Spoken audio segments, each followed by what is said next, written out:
पाकिस्तान तहरीक इंसाफ के मरकजी सेक्रेटरी इत्तला शेख वकास अकरम साहब हमें ज्वाइन कर रहे हैं। शेख साहब अस्सलाम वालेकुम। जी वालेकुम सलाम। शेख साहब बहुत शुक्रिया प्रोग्राम में ज्वाइन करने के लिए। सबसे पहले तो गिलगित बल्तिस्तान के ज़रा माहौल के हवाले से इंतखाबी मुहिम उरूज पे है, लाइक आई सेड कुछ सर्टन जमातों तक तो नज़र आ रही है, लेकिन आपको क्या लग रहा है पाकिस्तान तहरीक इंसाफ को वही 2024 वाली सूरत हाल का सामना? आज सलमान अकरम राजा साहब को गिलगित में एंट्री पर जो है वो रोक लिया गया, वहाँ की पुलिस की जानिब से दीगर रहनुमाओं को भी यही सूरत हाल का सामना है। जुनेद अकबर साहब, अगेन असद कैसर साहब इस्लामाबाद से फ्लाइट ले रहे थे, उनको रोक दिया गया। देखें, आपने सलमान अकरम राजा साहब की बात की, बिल्कुल उन्हें रोका गया, वहाँ नहीं जाने दिया जा रहा। आप देखें कि गौहर साहब आए, वो बाय एयर आए, वो पहुंच गए, मगर उन्हें एक शहर से दूसरे शहर मूवमेंट नहीं करने दी गई। उनको कहा कि आगे ब्लास्टिंग है, आप यहाँ से वापस चले जाएं। 2 घंटे उन्हें इंतजार किया, वो वापस जिस शहर से निकले थे वहां पे आ गए। जुनेद अकबर को पकड़ के सुबह बदर कर दिया गया, उसके साथ हमारे MPs भी थे, उन्हें भी असद कैसर को चंद सिपाहियों ने इस्लामाबाद एयरपोर्ट से बाहर उसकी गाड़ी रोक ली कि आप नहीं जा सकते। हालांकि उसी फ्लाइट में साद रफीक साहब भी थे, जिनको बाद में जाने दिया और उन्होंने वहां जाके जलसे किए गिलगित बल्तिस्तान में। बाद में दूसरी किसी फ्लाइट पे उनको अलाउ किया गया। अजीब किस्म के भोंडा किस्म का एक तरीका इस्तेमाल किया गया है इस हुकूमत की तरफ से इलेक्शन को रिग करने का। और क्या आप ये देखें कि खालिद खुर्शीद साहब को 30-34 साल सजा हुई है, ठीक है जी, और उनकी वालदा उनकी जगह पे इलेक्शन लड़ रही है। वो इस वक्त GB के PTI के सदर हैं। उनकी वालदा को मुख्तलिफ हीनों बहानों से गिरफ्तार करने की कोशिश की जा रही है, हालांकि इनको अंदाजा नहीं है कि रिएक्शन वहां पे क्या होगा। और साथ आप ये देखें कि एक मजाहिया किस्म का, मज़ाक़ खेज किस्म का एक नोटिस उनको दिया गया कि तुमने अपने बेटे की तस्वीर क्यों लगाई है अपने पोस्टर के ऊपर। ये इलेक्शन कमीशन और गिलगित बल्तिस्तान मतलब है ये तो कोई मसखरों का वो की तरह वो एक्ट कर रहा है कि भाई आप ये कैसी गुफ्तगू कर रहे हैं। आप आइन और उसके दायरे में रह के बात करें। आपका क्या तरीकेकार है कि आप लोगों को कह रहे हैं कि तुम उसकी अपने मतलब इमरान खान की तस्वीरें तो लगाना मना इन्होंने रखा हुआ था, अब ये जो है खालिद खुर्शीद की तस्वीर से भी डरते हैं। तो ये इमरान खान का खौफ है। आप ये देखें अलीना, उम्मीदवारों को कहा जा रहा है जो हमारे नॉमिनेटेड हैं कि छोड़ो और गवर्नमेंट की पार्टी जो है, बैक पार्टी जो है, उनको ज्वाइन करो। थ्रेट किए जा रहे हैं, लालच दी जा रही है, ब्लैकमेल किया जा रहा है, उन्हें विड्रॉ करवाया जा रहा है हल्कों के अंदर। क्या लालच दी जा रही है शेख साहब? क्या ऑफर किया जा रहा है और किन जमातों की तरफ से? यही 2 जमातें जिनके दरमियान अब यही 2 जमातें हैं जी। देखें मेरी बात सुने, वहां पे कमर जमान कायरा साहब बैठे हुए हैं, वहां पे रजा रबानी बड़ा अरसा बैठा रहा है, वहां अता तारड़ साहब गए हैं, वहां अमीर मुकाम स्टेशन है, violation of code of conduct. भाई सिटिंग वजीर उत्थे तोड़े बैठे ने, सिटिंग फेडरल मिनिस्टर बैठे ने, ठीक है जी। और वो कोई 10 दिन बैठ रहा है, कोई 15 दिन बैठ रहा है, जाते हैं, किसी को पैसे ऑफर करते होंगे, किसी को FIR का डरावा देते होंगे, जो एक यूजुअल तरीके होते हैं वही कर रहे हैं। और इन्होंने कौन सा कुछ, तो कहने का ये मकसद है और ये इतना ऑब्वियस है, ये सब के सामने है, दुनिया को नजर आ रहा है। और हम तो ये इनको कह चुके हैं कि ये इंटरनेशनली बड़ा सेंसिटिव इलाका है। कश्मीर के हवाले से गिलगित की अपनी जो अहमियत है आप उसको देख लें, सेक्टेरियन फॉल्ट लाइंस हैं। आप कैसे ऐसे लोगों के दिलों में नफरतें पैदा कर सकते हैं? फिर avoid making it controversial, rightly so. 6000 Punjab police, पहले 5000 मंगाई, फिर 1000 और पता नहीं किस मजमूम इरादों के लिए उनको बुलाया। अब उन्होंने कहा सिक्योरिटी अरेंजमेंट्स के लिए वो इंश्योर करनी है। बट शेख साहब, आपकी गुफ्तगू से जहां पर ये बात रिफ्लेक्ट करती है कि पाकिस्तान तहरीक इंसाफ, अगेन आपके जो बैक्ड कैंडिडेट्स हैं उनको लेवल प्लेइंग फील्ड इस वक्त मैसर नहीं है आपकी, नहीं, जीरो जी जीरो।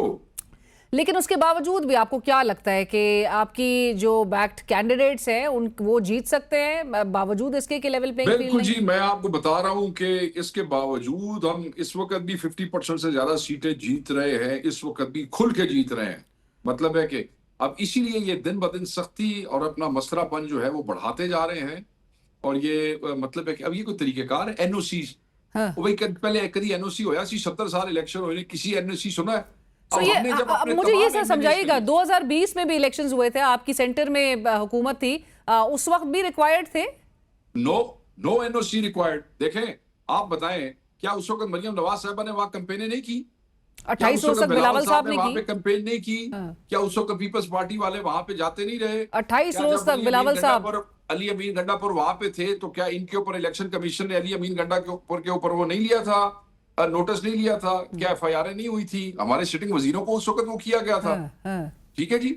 और कहने का मकसद ये है, मैं ये कह रहा हूं कि ये एनओसी सुना ही नहीं आज तक किसी ने। चलो आपने एनओसी कर दिया, हमने अपने तमाम एमएनएज एमपीएस उनके लिए एनओसी के लिए हमने अप्लाई कर दी। ये भी मैं आपको बताऊं, election commission of Gilgit Baltistan में आउटराइटली रिजेक्ट कर दिए सारे। नवाज शरीफ का एनओसी करते हो, कायरा का एनओसी करते हो, इसका इसका अता तारड़ का एनओसी करते हो, अमीर मुकाम का एनओसी करते हो, सलमान अकबर राजा का नहीं करते हो, जुनैद अकबर का नहीं करते हो, असद कैसर का नहीं करते हो। क्यों डरते हो? खौफजदा हो? ऑब्वियसली खौफजदा हो, डर है तुम्हें कि ये इलेक्शन जीत जाएंगे। ये सारी वजह है। एनओसी आपने रिजेक्ट कर, अब हमें कहते हैं आरओ के पास चले जाओ। आप अलीना हमें कहते हैं जी हमने तो रिजेक्ट कर दिया, आप आरओ से ले लें जाके। मतलब 5 दिन बाद इलेक्शन आरओ दी पूरे बैठे रही। अच्छा दूसरी बात, मैं बहैसियत वकील या बहैसियत Salman Akram Raja, secretary general of the party में, अगर मुझे एनओसी चाहिए और एनओसी गिलगित वालों ने देना है, ओ भाई मैं अंदर जावांगा तो एनओसी लवांगा ना। आप मुझे एंट्री पे रोक रहे हैं, व्हाट नॉनसेंस। मतलब या तो आप कह दें कि इस्लामाबाद में एनओसी मिलता है, या आप कह रहे हैं कागान से एनओसी मिलता है, या आप कह रहे हैं बाबू सर टॉप पे एनओसी मिलता है, तो हम पहले ले लेंगे और फिर आ जाएंगे। सवाल तो ये है कि एनओसी की जरूरत क्यों है? क्या गिलगित बल्तिस्तान पाकिस्तान का हिस्सा नहीं है? बट मेरी गल सुन, डरते ने ना साढ़े कोलों। अच्छा, मतलब ये एनजी है कि कल केपी के अंदर कोई जिमनी इलेक्शन हो, मैं मिसाल एक दे रहा हूं, और उसमें कोई नून लीग का बंदा खड़ा हो या पीपल्स पार्टी का, तो इसी के बारों एनओसी लेके वड़ोगे, खैबर पख्तूनख्वा वड़ोगे, वरना तो वड़न नहीं देंगे। फिर क्या होगा? What nonsense. Right, but Sheikh साहब, गुज़िश्ता रोज बिलावल भुट्टो साहब कह रहे थे कि लोग अवाम जो है वो फॉर्म 45 का बंदोबस्त कर लें, वो फॉर्म 47 का बंदोबस्त कर लेंगे। आपने जिस तरह अभी थोड़ी देर पहले कहा 50% से ज्यादा सीटें अगर आप जीत रहे हैं वहां गिलगित बल्तिस्तान के इंतखाबात में, इस फस्तायत आपको क्यों लग रहा है कि फॉर्म 47 का फॉर्मूला नहीं चलेगा? सुने इस फस्तायत में हालांकि अगर मुदाखलत ना हो, हम एक सीट भी हारने वाली पार्टी नहीं है। एक सीट भी नहीं हारेंगे, एक सीट भी नहीं हारेंगे। सिर्फ ये अपने हाथ हटा लें, चाहे जो मर्जी फिरे वहां पे, नवाज शरीफ फिरे, बिलावल फिरे, जो मर्जी कर लें, एक सीट नहीं हारेंगे। ठीक है, चलें। अब आपने फॉर्म 47 की बात की, तो उन्होंने अपनी अच्छी बात कर दी ना, उन्होंने मान लिया। पहले भी तो 47 के ऊपर बैठे हुए हैं सारे, ये सब 47 की पैदावार है, और उन्होंने पब्लिक के सामने मान लिया कि मैं जाना तो 47 जाने। ये तो 47 वाले ने सीधे कह रहे हैं, 47 वाले ने। ये होते हैं गैर पुख्तगी। ये मतलब है कि जिनसे उन्होंने 47 लेना है, उनको भी सोचना चाहिए कि कैसे बच्चे तो त्याग रखे। बट आप क्यों अंडरमाइन कर रहे हैं वो फॉर्म 47 फॉर्मूले को? नहीं, मैं बिल्कुल अंडरमाइन नहीं कर रहा हूं। इन्होंने पाकिस्तान में हमारे से 183 सीटें जो है वो हमारे से छीन ली फॉर्म 47 पे। मैं तो आपको ग्राउंड की सिचुएशन बता रहा हूं, एक सीट असी हरण वाले नहीं। इस फसाइयत बदमाशी के बावजूद भी हम 70-75% के ऊपर इस वक्त वहां पे मौजूद है। वोटर आप देखें तो 99% जा रहा है। ठीक है जी, मगर ये जो करेंगे एक्सपोज होंगे, दुनिया के सामने एक्सपोज हो रहे हैं, गंदे हो रहे हैं। मतलब नवाज शरीफ साहब आज आके जो है वो कह रहे, अवाम ਨੂੰ गिले कर रहे हैं कि जी ਤੁਸੀਂ ਉਹ ਕਿਉਂ ਕਹਿੰਦੇ ਨੇ कि मैंने ਜਦੋਂ कड़े तो ਤੁਸੀਂ आवाज नहीं उठाई। उन्होंने कहा मुझे, वो फिर दोबारा से पूछ रहे हैं कि मुझे। आज मियां साहब सुन ले, आज आपके अहकामात और आपकी पार्टी के हुक्म पे लोगों की आवाज को दबाया जा रहा है। आप उनसे अपने लिए आवाज उठाने का गिला कर रहे हैं। ये जो 8 फरवरी को इलेक्शन हुआ, आपकी सीट पे बिठाने के लिए आपकी पार्टी को लोगों के मैंडेट चोरी कर लिया गया। आप आवाज की बात कर रहे हैं। आप लोगों ने कब आवाम के लिए आवाज उठाई कि लोग आपके लिए आवाज उठाते? लोग तो खुश हुए थे जब आप गए थे, याद करें, लोगों ने मिठाइयां बांटी थी। ठीक है, रेजिस्टेंस तो देखे ना, इमरान खान को गिरफ्तार किया गया ना हक, तो रेजिस्टेंस हुई ना। कितने पुरअमन एहतजाजों के अंदर कितने हजार बंदे गिरफ्तार किए गए, कितने केस किए गए। आपके कितने लोगों के ऊपर केस है? कितनों पे केस थे? गिनती कर लें, कंपैरिजन कर लें। सो ये गिला तो वो भी पीटीआई से, नून लीग भी यही करती है कि आप जब इक्तदार में थी पीटीआई भी, तो ओपोनेंट्स के साथ यही कुछ हो रहा था जो आज पाकिस्तान तहरीक इंसाफ जिस तरह से रिसीविंग एंड पे नजर आ रही है। इससे गल मुका लो जी अलीना, इससे गल मुका लो। कोई बंदा होना ना बुला लो सीनियर, मेरे नाल आके बह जाए, कोई उनका फेडरल मिनिस्टर आके मेरे साथ बैठ जाए। मैं 9 मई से 8 फरवरी से आज तक एक एक वर्कर और पार्टी लीडर के ऊपर पर्चों की और गिरफ्तारियों की तफसील ले आता हूं। तुसी अपने 30 साल ਦੇ इकतदार 30 इयर्स का इकतदार जिसमें आपको कई दफा जूते पड़े आप वो सब इकट्ठे कर लें अगर वो उसके फ्रैक्शन में कोई 5% भी उसके में हुआ ना तो असी विड्रॉ कर जाना बस चले ये एक अरेंज कर लेंगे हम। बट शेख साहब आज ज़रा बताएं, क्योंकि पाकिस्तान तहरीक इंसाफ के लिए और जीबी में जितनी मुश्किल सूरत हाल है उतनी मुश्किल सूरत हाल तो बज़ाहिर ऐसा लग रहा है खैबर पख्तूनख्वा में भी आप लोग फेस कर रहे हैं, आपकी हुकूमत। वज़ीर आला सोहेल आफरीदी साहब आज उनको अलीमा खान साहिबा सख्ती से कह रही थी कि वो उस वक्त तक सूबाई बजट पास नहीं करें जब तक इमरान खान साहब से उनकी फैमिली की मुलाकात नहीं करवाई जाती। डू यू फील कि आफरीदी साहब को ये उनकी बात माननी चाहिए? हाँ बिल्कुल माननी चाहिए, क्यों नहीं। अलीमा बाजी जो है उनका बड़ा एहतराम है सारी पार्टी को और उनके साथ वो एहतराम का रिश्ता सबका मौजूद है और वो खुद भी उसी एहतराम के रिश्ते में वहाँ पे जाते हैं। तो अगर वो बात कह रही हैं तो मेरे ख्याल में every chief minister should try to use his good offices to ensure Khan's release and if not Khan's release at least meeting with Khan. But Sheikh साहब इसके कॉन्सिक्वेंसेस क्या होंगे भी अगर बजट पास ना होने की सूरत में? डू यू थिंक कि सूबा फिर एक क्राइसिस की तरफ उसको पुश कर दिया जाएगा? नहीं, ये अब आप तो बहुत आगे जाके आपने वो प्रिज्यूम कर लिया कि बजट ना पास करने का से क्या फिर मुराद है? नहीं, मेरे ख्याल में वो कोई कोशिश करे तो अल्लाह ताला बेहतरी करेगा, कोई मीटिंग हो जाएगी खाल से। नहीं, ये यकीन दहानी तो ईद से कबल भी करवाई गई थी और आपने बल्कि आपने 14 मई कंफर्म की थी जब मुलाकात हुई है वजीर दाखिला मोहसिन नकवी साहब से, बैरिस्टर गौहर साहब और सोहेल आफरीदी साहब की। उसको कहा गया कि वो अमन अमान से रिलेटेड अलीमा साहिबा आज कुछ और अर्ज कर रही थी। मैं अलीमा बाजी की बात नहीं सुन सका उन्होंने क्या कहा, मगर उस वक्त obviously as an information department जो मुझे गौहर साहब और सोहेल साहब की तरफ से जो चीजें कन्वे हुई, मैं तो वही चीजें आपको बताने का पाबंद। लेकिन वो सोहेल आफरीदी साहब ने भी ट्वीट करके ये बताया था कि अमनो अमान से मुतालिक थी। आज अलीमा खान साहिबा गई थी कि बैरिस्टर गौहर साहब ने उनको ये बात डायरेक्टली बराह रास्त बताई कि ये मुलाकात के से मुतालिक ये मीटिंग थी कि इमरान खान साहब से मुलाकात के हवाले से ये मुलाकात की। अब दसो मैं की कर सकता, मैं एज ए इंफॉर्मेशन आप पार्टी के सेक्रेटरी इत्तलात हैं। पार्टी का मौकफ जो है वो मेरे एक्टिंग चेयरमैन और जो चीफ मिनिस्टर है उनका उस वक्त वही मौकफ था। वो दोनों उस वक्त मिल के आए थे, जो मैंने उनसे कंफर्म करने के बाद मीडिया को कंफर्म किया। This is my job responsibility. Right, but Sheikh साहब ये मुलाकातें खुफिया क्यों रखी जा रही हैं? अगर तो एंगेजमेंट हो रही है तो इसको पब्लिक क्यों नहीं की जाती? आई डोंट नो, मेरे ख्याल में क्योंकि जो हुकूमती वज़रा के साथ मीटिंगें हैं उनमें क्योंकि उन तस्वीरों के ऊपर लान तान काफ़ी होती है, तो शायद लोग इस वजह से उसको खुफिया रखते हैं। और क्या?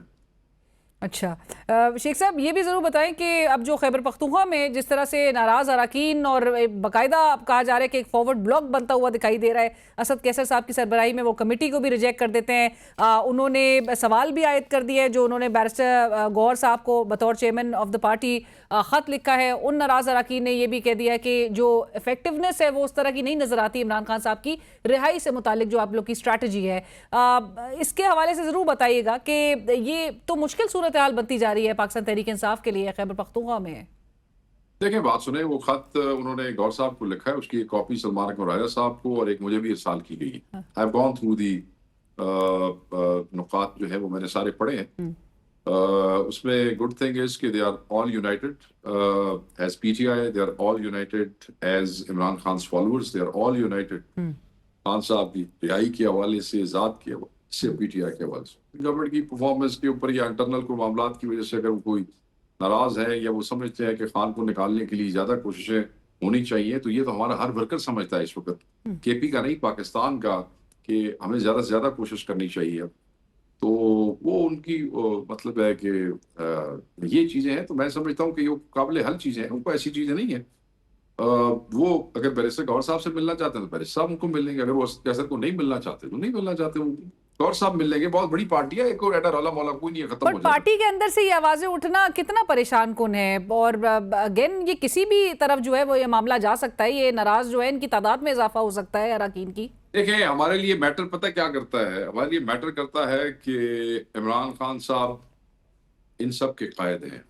चाहे कोई मुझे पसंद करता है, चाहे सुहेल को कोई पसंद करता है, चाहे गंडापुर को कोई पसंद करता है, चाहे सलमान अकबर राजा को पसंद करता है या नहीं पसंद करता, बट ये सब इमरान खान को अपना कायद मानते हैं।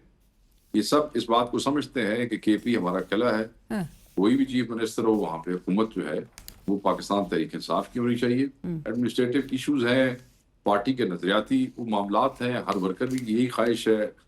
एमपीए भी वर्कर होता है पार्टी का, अगर उसने इस ख्वाहिश का इजहार लिख के कर दिया तो हमें इसको इशू नहीं बनाना चाहिए और अदर हमें उन चीजों को रिजॉल्व करना चाहिए और आई एम श्योर कि वो रिजॉल्व हो जाएंगी, कोई ऐसा मसला नहीं। नहीं, लेकिन जाते जाते ये जरूर बता दीजिए कि सूबे के अंदर से और पार्टी के अंदर से ये अगर आवाजें उठ रही हैं तो सीएम साहब का फिर वेट क्या रह जाता है कि उनके एमपीएस उनसे खुश नहीं है, इमरान खान साहब की फैमिली उनसे खुश नहीं है, वो मास मोबिलाइजेशन मूवमेंट के हवाले से जिसमें वो अभी तक कोई किरदार नहीं अदा कर सके। आपने तो तवातर से हमारे ही प्रोग्राम में ये जरूर मेंशन किया है कि स्ट्रीट मूवमेंट की तमाम तर जिम्मेदारी उनके ऊपर है, बावजूद इसके कोई मुतहरिक नहीं नजर आते। और अब ये मैंने खुद नहीं कहा, ये इमरान खान साहब ने कहा था। नहीं, वो डायरेक्शंस उन्होंने बिल्कुल दिए, लेकिन सवाल तो जरूर रेज होता है कि स्ट्रीट मूवमेंट, और आपने तो यहाँ तक भी कह दिया था कि वो जो कच्चे धागे से हाथ बंधे होने की बात की गई थी वो अगले रोज ही धागे भी तोड़ दिए गए थे। तो फिर सीएम साहब की अपनी पोजीशन शेख साहब कितनी अंडरमाइन हो जाती है इस पूरे तनाजुर में? देखिए, चीफ मिनिस्टर आज भी वहां पे मौजूद है डयाला में, और मैं नहीं समझता कि चीफ मिनिस्टर ही होता है। चीफ मिनिस्टर के नाल मतलब है कि मैं अब इस पे क्या बात कर सकता हूँ। Chief minister is sitting chief minister है, बस ठीक है। नहीं, लेकिन अगर चीफ मिनिस्टर साहब even despite of the fact कि एंगेजमेंट भी हो रही है वफाक के साथ, वुज़रा के साथ, और बावजूद उसके अगर इमरान खान साहब की मुलाकात तक सिक्योर नहीं कर पा रहे हैं, रिहाई तो बहुत दूर की बात, तो फिर ये क्या बता रहा है? ये बता रहा है कि he should try harder. He should try harder. Thank you so much Sheikh साहब, बहुत शुक्रिया प्रोग्राम में ज्वाइन करने के लिए। और इसी के साथ ही कल तक के लिए इजाजत दीजिए। अल्लाह हाफिज।